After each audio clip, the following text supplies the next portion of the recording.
shades of evil.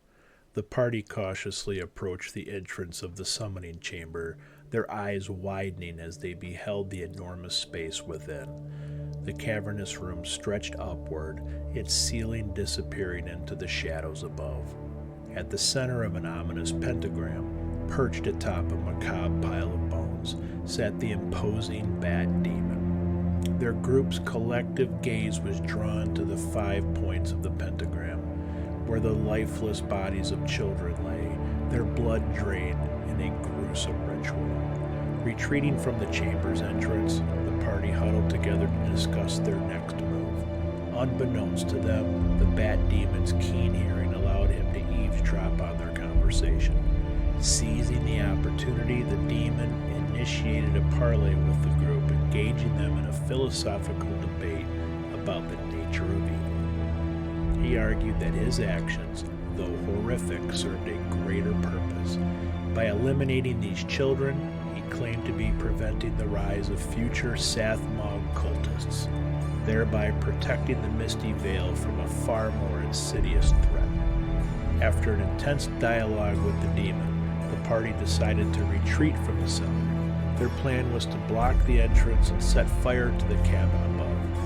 However, upon reaching the hallway leading to the cellar, they discovered that the secret door had been sealed off by a stone wall. Faced with this unexpected obstacle, the group quickly devised an alternative escape route.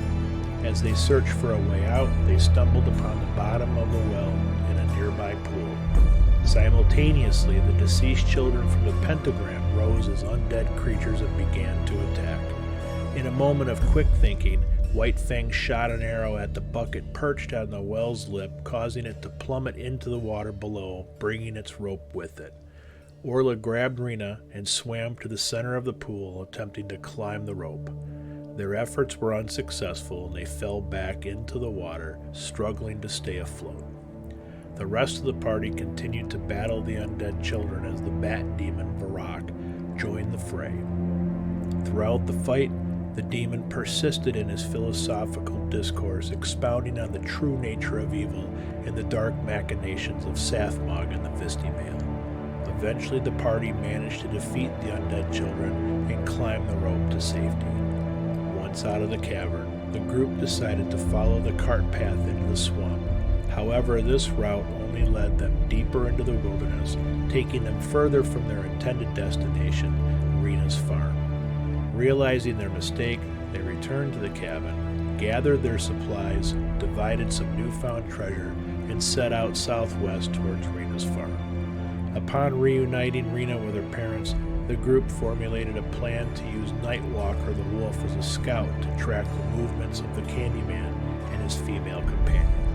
Meanwhile, Rena and her parents decided to relocate to Outskirt for a better protection among the community. Having devised their tactical approach, the group positioned themselves strategically once the wolves alerted them to the enemy's approach. As the Candyman and his entourage of 2 women arrived at the ambush site, White Fang loosed an arrow, signaling the start of the battle. The young female wizard was the first to fall, but the party soon realized that the bat demon had also accompanied the Candyman. During the intense combat, the group was shocked to discover that one of the women, Agasil, was actually a dread hag. In a horrific display of evil, she transformed before their eyes. The battle raged on, leaving the party's fate hanging in the balance as they fought against the demonic forces threatening the Misty Vale.